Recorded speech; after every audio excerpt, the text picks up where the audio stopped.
প্রিয় দর্শক, আসসালামু আলাইকুম। শুভ বাংলা নববর্ষ 1433 বঙ্গাব্দ। মুছে যাক গ্লানি, নতুন বছর বয়ে আনুক সুখ শান্তি অনাবিল আনন্দ। আমন্ত্রণ জানাচ্ছি প্রতিদিনের আয়োজন ফ্রন্ট পেজে। আজকে আপনাদের সাথে আছি আমি বেনজির আহমেদ। আজকে অতিথি হিসাবে আমাদের সাথে স্টুডিওতে আছেন এম এ আজিজ, প্রধান সম্পাদক, ফিনান্সিয়াল পোস্ট। আজিজ ভাই, আপনাকে স্বাগতম। ধন্যবাদ। দর্শক, মূল অনুষ্ঠানে যাবার আগে আমরা দেখে নিব আজকের বিভিন্ন পত্রিকার সংবাদ শিরোনামগুলো।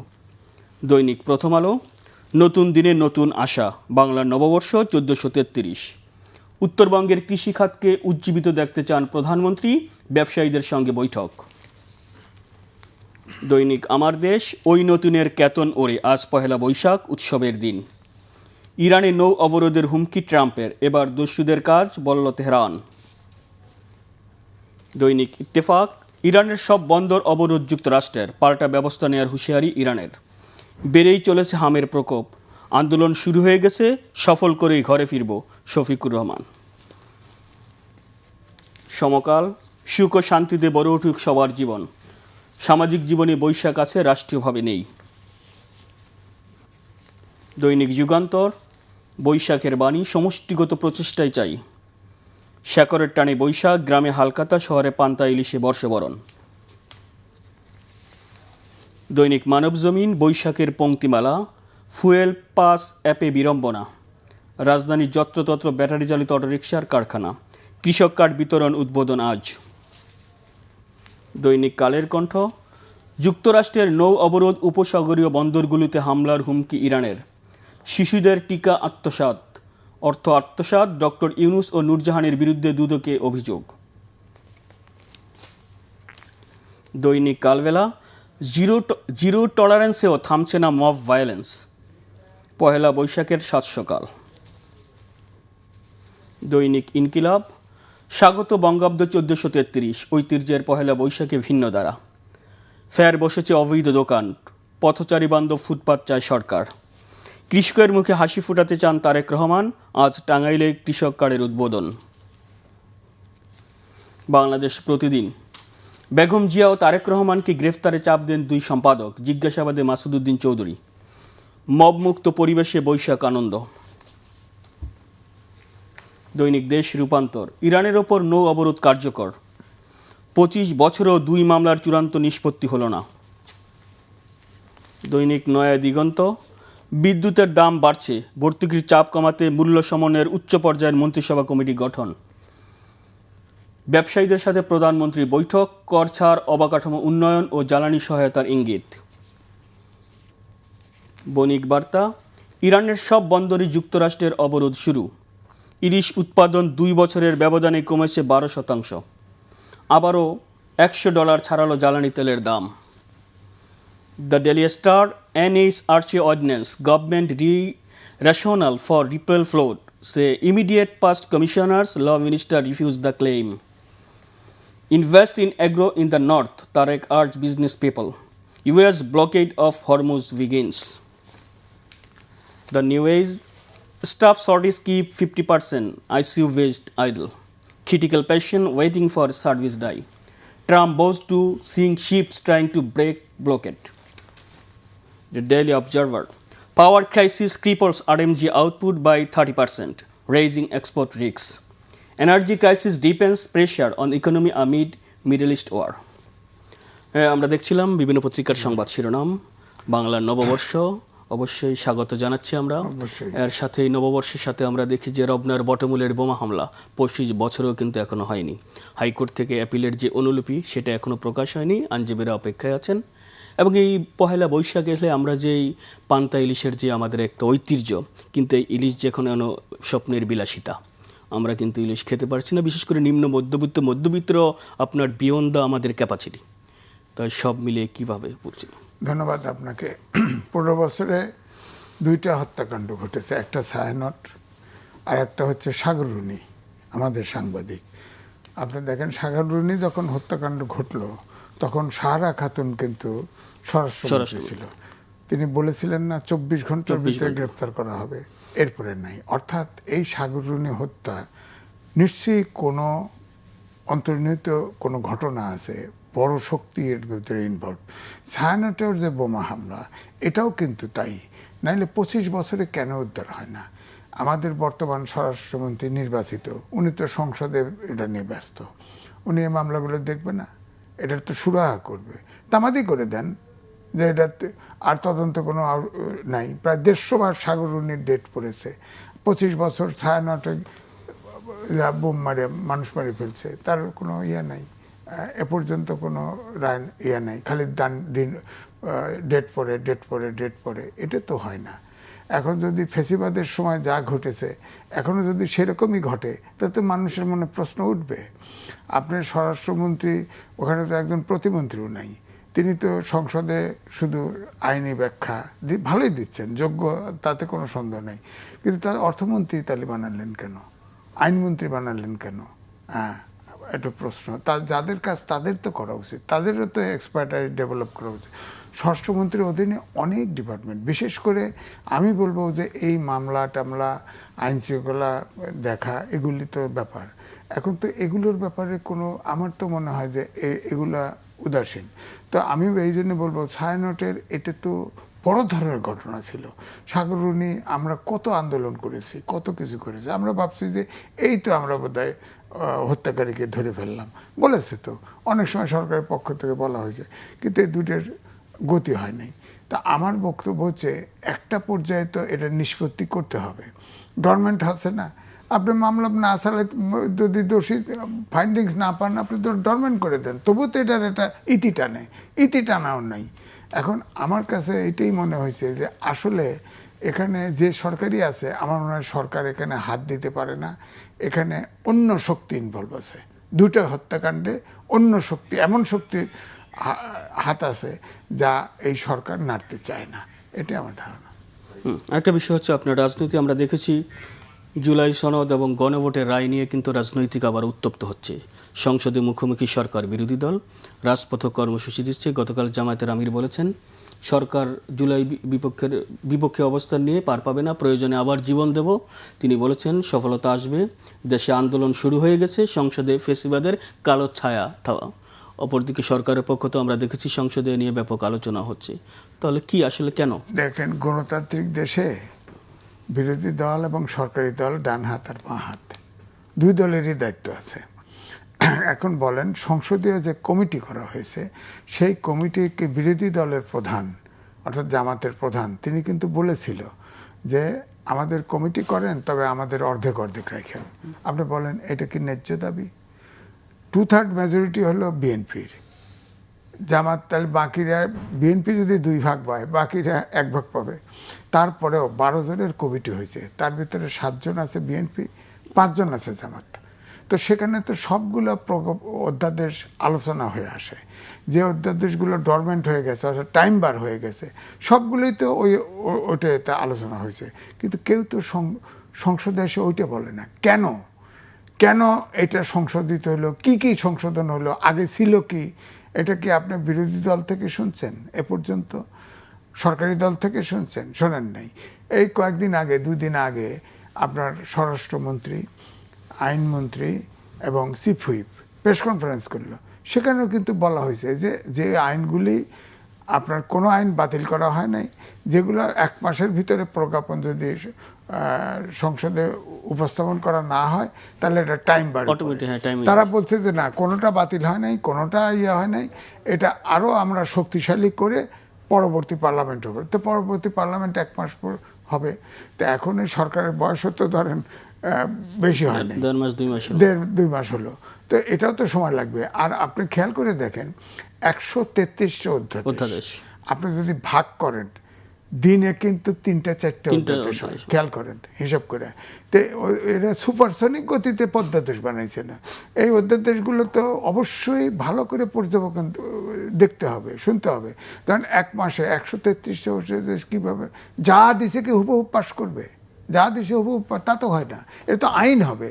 আমরা তো এই কলোনির যুগে ছিলাম, ব্রিটিশ ছিল না এই এলাকায়, আমরা তো এখনো ব্রিটিশ আইন অনুসরণ করি। তো ব্রিটিশ আইন ওরা এমনভাবে চিন্তা করে করছে যাতে আমাদের হাত দিতে হয় না। তবুও আমাদের সংবিধান কিন্তু শতবার মেজর আপনার সংস্কার হয়েছে, সংশোধন হয়েছে। তো কিন্তু সেটা কিন্তু দেখা গেছে যে সরকার করেছে এই 17 বারই তাদের পক্ষে আপনার করছে, সংশোধনটা করছে। আমরা কিন্তু প্রকৃতপক্ষে গণতন্ত্র, দেশে গণতন্ত্র, আইনের শাসন, সুশাসন থাকবে এমন আমরা এই চিন্তা করে আমরা কিন্তু সংশোধনগুলি করি নাই। তো এই জন্য আমি বলছি, একটা আইন করবেন, সময় দিবেন না তা তো হয় না। 1 মাসে যদি 133টা আপনার অধ্যাদেশ যদি উত্থাপন করতে হয় এবং তার ভিতরে আলোচনা করতে হয়, আপনি চিন্তা করেন তো পার ডে পড়লো কত, পার ডে করলো, এই হিসাবটা তো কেউ করে না। একটা আইন তো রিভিউ করতে হবে, দেখতে হবে, এটা যাচাই বাছাই করতে হবে। শক্তিশালী, যেমন ধরেন আমি বলি, সংবিধানের 116 অনুচ্ছেদে আছে যে এটা বিচার বিভাগ, সুপ্রিম কোর্ট অর্থাৎ উচ্চ আদালত, বিচার বিভাগ, ম্যাজিস্ট্রেট, নিম্ন আদালতের সব কিছু ট্রান্সফার, পোস্টিং, প্রমোশন সব কিছু দেখবে। কিন্তু একটা ল্যাজ লাগানো আছে যে রাষ্ট্রপতির সাথে পরামর্শ করে। তো আপনার আমাদের সংবিধানে আছে প্রধানমন্ত্রীর উপদেশ পরামর্শ ছাড়া রাষ্ট্রপতি কিছু করতে পারে না, 2টা কাজ ছাড়া। সেটাও কিন্তু ইনডাইরেক্টলি পরামর্শ নেয়। তা আপনার যেটা মূল কাজ সেটা হলো রাষ্ট্রপতি এবং প্রধানমন্ত্রীর ক্ষমতার ভারসাম্য আনা। সেটা বিএনপিও চেয়েছে, সব দলই চেয়েছে। জুলাই জাতীয় সনদ যেটা আছে সেটার ভিতরেও আছে। তা আপনারা এই কাজটা করেন না কেন? তাল পারবেন, তালের গোড়া ধরে টানাটানি করতেছেন, তাল পারবেন কেমনে? আপনি মূল কাজটা করেন না, যেটা 116 অনুচ্ছেদে আছে, আর কিছু লাগে না। মাজদার হোসেন মামলায় রায় হয়েছে, সুপ্রিম কোর্ট রায় দিছে আপনার পৃথকীকরণের রায় 1999 সালে এবং 2 ডিসেম্বর, আমার মনে আছে 2 ডিসেম্বর। সেটা আজ পর্যন্ত বাস্তবায়ন হয়নি। অথচ এটা কিন্তু সংবিধানে আছে, 116 অনুচ্ছেদে আছে, কিন্তু ওই যে ল্যাজ লাগানো আছে যে রাষ্ট্রপতির সাথে আলাপ, রাষ্ট্রপতির সাথে পরামর্শ। রাষ্ট্রপতি তো আবার প্রধানমন্ত্রীর পরামর্শ ছাড়া করতে পারে না। তাহলে ওইখানে যদি সুতি কাটিয়ে দেন তাহলে কিন্তু সমস্যা হয় না। অর্থাৎ রাষ্ট্রপতিকে নিজের সিদ্ধান্ত নেওয়ার করতে ক্ষমতা দিতে হবে এইসব ক্ষেত্রে।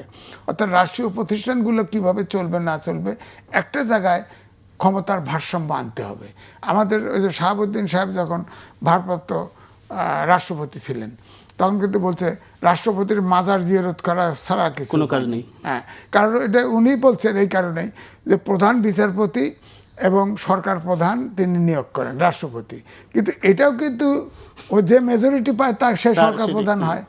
আর রাষ্ট্রপতির ইচ্ছেই তো প্রধান বিচারপতি নিয়োগ হয় ওই প্রধানমন্ত্রীর পরামর্শেই, ইনডাইরেক্টলি, হয়তো অফিসিয়ালি না কিন্তু ইনডাইরেক্টলি। এই জন্য বলছি যে আসলে মূল জায়গায় তাল গাছ পারবেন, গোড়া টানাটানি করে লাভ নাই। তাল গাছ উপরে উঠতে হবে, উপরে উঠে ওই তাল গাছ তাল ওখান থেকে পারবেন।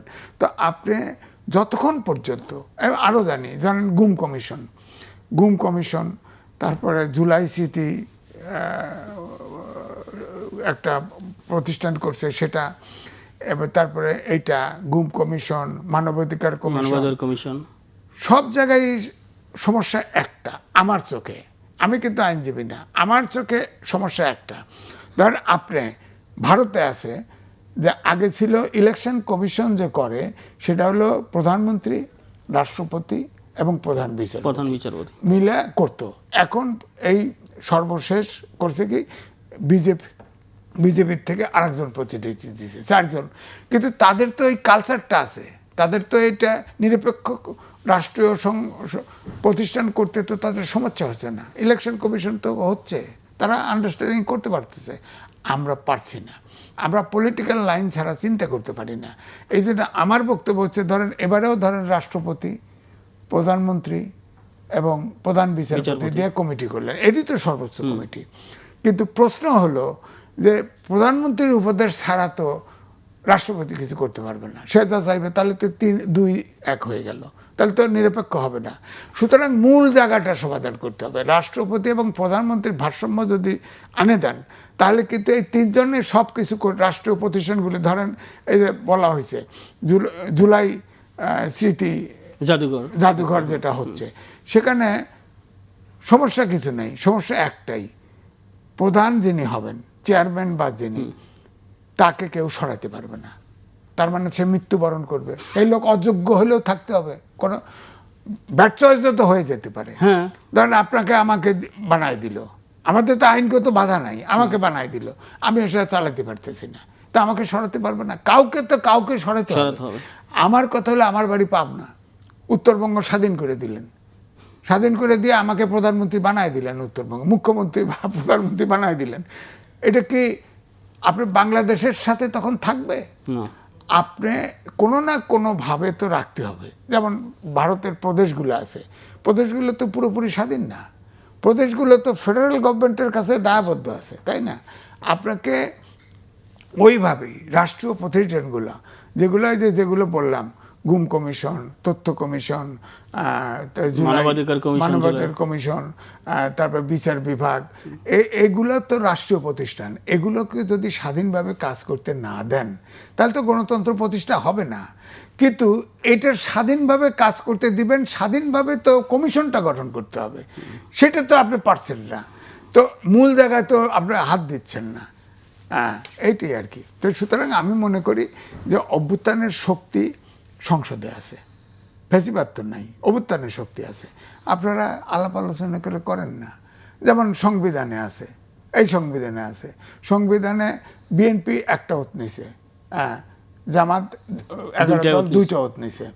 আইনজীবী, অনেক আইনজীবী তো বলে 2টা ওত নেওয়ার সাথে সাথে সংসদ বাতিল, তাহলে ওই সিটে বাই ইলেকশন হইতে হবে, এই আর্গুমেন্টও তো আছে। তারা বলতেছে যে না, জুলাই যে হানা ভোটে জনগণের ম্যান্ডেট আছে, কিন্তু সংসদে তো আইনটা করতে হবে। প্রজ্ঞাপন তো আইন না, আইন করতে হবে ফাইনালি যায় আপনার ইয়েতে, সংসদে। তাহলে সংসদে আপনারা আলাপ আলোচনা করে, কমিটিও করছেন সংসদীয় 12 কমিটি, আপনারা আলোচনা করে করেন। ওখানে আমি দেখলাম যে বিরোধী দলের প্রধান বলল আমাদের সমঝোতা রাখে নাই, কথা রাখে নাই, তারা ফেসিবাদের দিকে চলে যাচ্ছে। সমঝোতা কি করছিলেন বলেন নাই তো আপনি, আমি জানি না তো আপনারা খুলে বলেন না কেন? নটকাটা কোথায়, গিট্টুটা কোথায় বলেন না কেন? উভয় পক্ষ বলে না। কিন্তু আমরা বক্তব্য হচ্ছে যে তরুণরা, ছাত্ররা যে আন্দোলন করছে, আন্দোলনের শেষ বক্তব্য ছিল ফেসিবাদের বিলোপ চাই। ফেসিবাদের বিলোপ মানে সেই 71 সালে মুক্তিযুদ্ধের যা আকাঙ্ক্ষা, সেটাই কিন্তু বৈষম্য বিরোধী চাই আমরা, আইনের গণতন্ত্র চাই, আইনের শাসন, সুশাসন, এই তো। সেখানে এটা ফেসিবাদের বিলোপ মানে এগুলোই তো চাই। তো এইটা প্রতিষ্ঠার কারণে আপনি যা ইলেকশন, আপনি বলেন তো ইলেকশনের সংস্কার, এটা কোনো আলোচনায় নেই। প্রথম গণতন্ত্রের প্রধান শর্তই হচ্ছে নিরপেক্ষ নির্বাচন সবসময় হতে হবে। এবারের নির্বাচন নিয়েও কথা আছে না, যে তলে তলে সমঝোতা হয়েছে। আমি তো শুনছি যে অমকের জিতায় দেওয়া হয়েছে, অমককে জিতায় দেওয়া হয়েছে, তো এগুলো হবে কেন? ইলেকশন ফেয়ার ইলেকশন হবে, যে হারবে, কিছু করার নাই। তো আপনার এটা না কেন? বিএনপিও বলছে যে তারা কি কারচুপি হয়েছে, বিরোধী দল কারচুপি, কেন এই অভিযোগ করবো না? আপনারা ইলেকশন করছেন, তা হবে কেন? আমার কথা হচ্ছে যে আপনি প্রথম নির্বাচনটা ঠিক করেন, দ্বিতীয়ত এই যে আমি বললাম রাষ্ট্রীয় প্রতিষ্ঠানগুলোকে স্বাধীনভাবে কাজ করতে দিতে হবে, সেক্ষেত্রে কমিশনটা স্বাধীন হতে হবে। কমিশনটা স্বাধীন হতে বলে, যেহেতু আমরা এখনও গণতান্ত্রিক চর্চার বাইরে আমরা অনুশীলন করতে পারি নাই, এই জন্য কমিশন আমাদের সংবিধান অনুযায়ী আপনার রাষ্ট্রপতি এবং প্রধানমন্ত্রীর ক্ষমতা করতে হবে। ধরেন জুলাই জাতীয় সনদ, এখানে তো সংবিধানে আছে 93 একে যে প্রেসিডেন্ট সংবিধান জীবিত থাকতে সংবিধানের সাথে সাংঘর্ষিক কোনো আদেশ দিতে পারে না। এখন বিএনপির তরফ থেকে ওটাও অবৈধ।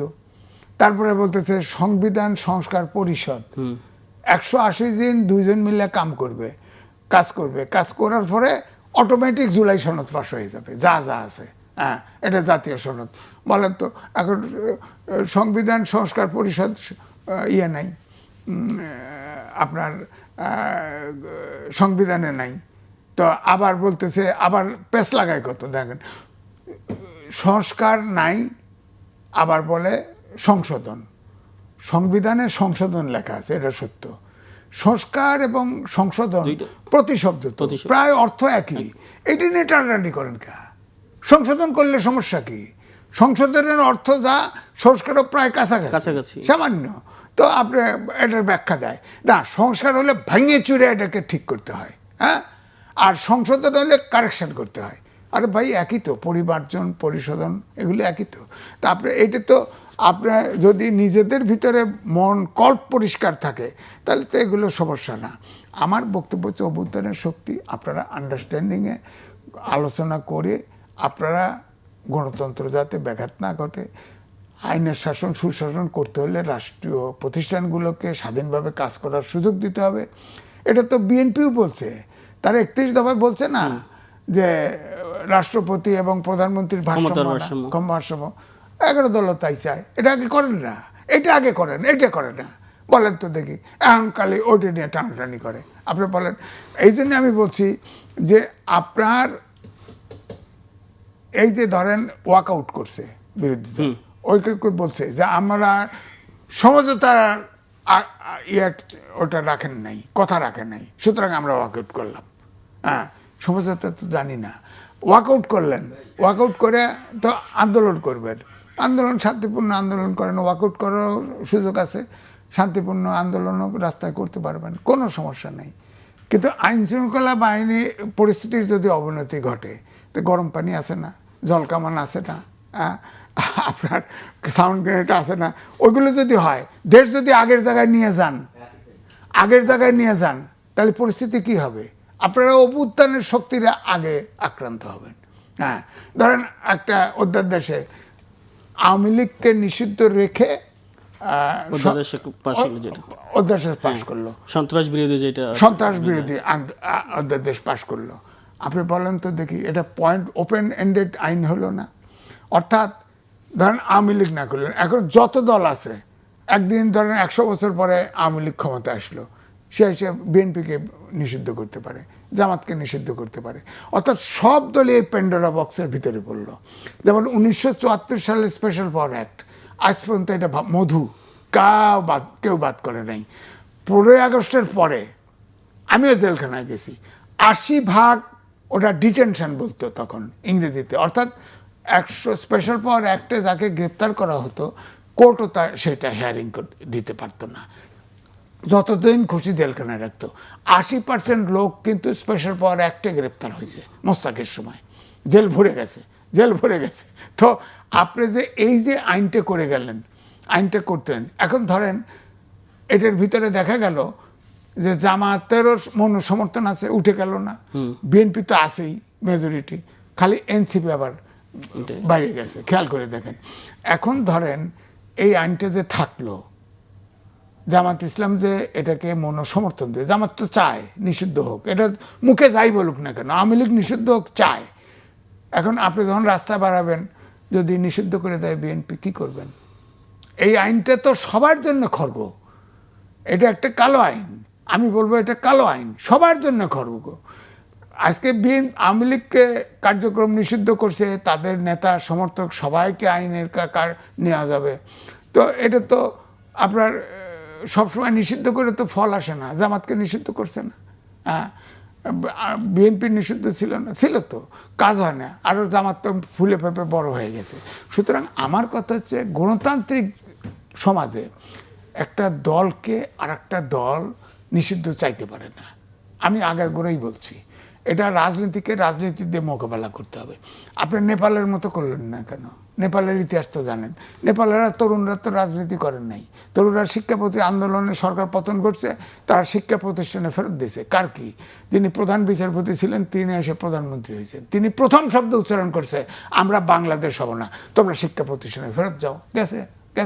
সে 6 মাস পরে নির্বাচন দিছে, নির্বাচনে দেখেন ওই যে বালেন্দ্র, একটা 25 বছরের ইঞ্জিনিয়ার, সে কাঠমান্ডুর মেয়র ছিল, এটা ঠিক, সে গান গাইছে, র্যাপার, সে প্রধানমন্ত্রী হয়ে গেছে।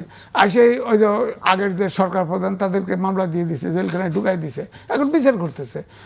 ফৌজদারি অপরাধ যদি করেন, বিচার তো করবে তাকে। সেখানে তো 77 জন আন্দোলনে মেরে ফেলছিল, তাদের বিচার হবে না? বিচার করতেছে। আপনারাও করেন বিচার, যারা দোষ করছে, যারা দোষী, তাদেরকে আপনি বিচার করেন, ফৌজদারি অপরাধ যারা করছে, ধরেন আমাদের সাংবাদিক প্রায় 266 জন গ্রেপ্তার, তার ভিতরে 2 জন বেলে জামিন, আনিস আর পান্না বেরোইছে, আর তো সব ডোকে আর বাড়ায় না। এর ভিতরে প্রায় 50 জনকে হত্যা মামলা দিছে। বলেন কোন সাংবাদিক খুন করছে? আপনি হিয়ারিংও দেন না, কোর্টে হিয়ারিং দেন যারা ফৌজদারি অনেকে চুরি করছে, আমি জানি, টাকা আলা আছে, তাদের বিচার করেন, জেল দেন, ফাঁসি হইলে ফাঁসি দেন। কিন্তু আপনি জেলখানা ঢোকে আর বেরোয় না, অন্তর্বর্তীকালীন সময়ে ঢোকে আর বেরোয় না, এটা তো আইনের শাসন হলো। ওকে আজিজ ভাই, একটা বিষয় হচ্ছে আপনার ওই বর্তমান সরকার দায়িত্ব নেওয়ার পরে আমরা দেখেছি ফ্যামিলি কার্ড সহ বিভিন্ন কর্মসূচি নিয়েছে। আজকে কৃষক কার্ড প্রথমবারের মতো টাঙ্গাইলে উদ্বোধন করবেন, আপনি যদি 1 মিনিট সংক্ষেপে কিভাবে? আমি এটি বলছি যে ধরেন এটা হলো সামাজিক সুরক্ষার ভিতরে আমাদের 90টা সেক্টর আছে, এগুলো ভালো, খারাপ না, কিন্তু আপনার অগ্রাধিকারটা চিন্তা করার ব্যাপার আছে। ধরেন অগ্রাধিকার মানে কি, এখন তেল নাই, জ্বালানি হচ্ছে জীবন এবং জীবিকার লাইফলাইন। আপনি কৃষকদের কার্ড দিলেন, 2,500 3,000 পাবে, হ্যাঁ, ও তো বাজার করে কাপড় কিনে শেষ করতে পারে, ও তো শেষ দিতে পারে না। আপনার জেলে আপনি দেখেন সব মাছ ধরার ট্রলার ধরে রয়েছে। এই যে ইলিশ মাছের কথা বললেন, ইলিশ তো এখন ছোট্ট ইলিশ তো আর বড় ইলিশ পাওয়া যায় না, ছোট্ট ইলিশ পাওয়া যায়। ইলিশ কিনতেই পারেন না, বৈশাখে আজকে না ইলিশ মাছ কিনবেন না, জানে ইলিশের বাচ্চা ভাইবেন, ইলিশ নাই। তো সুতরাং এই জন্য বলছি যে এগুলো তো করতে হবে। আমার কথা ওটা ভালো আছে, ঠিক আছে, কারণ উন্নত দেশের, আমি তো উন্নত দেশে, উনি প্রধানমন্ত্রী, তিনি ব্রিটেনে 7 বছর ছিলেন। ব্রিটেনে তো আমি আমার ফ্যামিলি সহ 10 দিন ছিলাম, দেখছি তো 10 দিনেই তো বনজগৎ পরিবর্তন হয়ে গেছে, সব কিছু অটোমেটিক, কোনো দোতলা বিল্ডিং ছাড়া নাই। হ্যাঁ, কত ধরেন সারা পৃথিবী শাসন করছে ওরা, হ্যাঁ, কিন্তু সব নিয়মকানুন চলছে। আমার বক্তব্য একটাই, যে আমার কথা হচ্ছে যে ওখানে ট্যাক্স, যারা বড় ধনী, যারা বড় বেতন পায়, তারা ট্যাক্স দিচ্ছে ওই হারে, আয় যেমন ট্যাক্স তেমন। আমাদের দেশে ট্যাক্স দেয় না, অর্থ আসবে কোত্থেকে বলেন? প্রবাসী আয় খালি আসে, বিনিয়োগ নাই, তাই প্রবাসী আয় বেড়ে যায়। আর তো সব দেশের অবস্থা তো খুব ভালো না। ওকে আজিজ ভাই, আমরা অনুষ্ঠানের একেবারেই শেষ প্রান্তে, আপনাকে ধন্যবাদ। প্রিয় দর্শক, ফ্রন্ট পেজ আজ এ পর্যন্তই। আগামীকাল দেখা হবে ঠিক একই সময়ে। ভালো থাকুন, সুস্থ থাকুন, শুভ সকাল।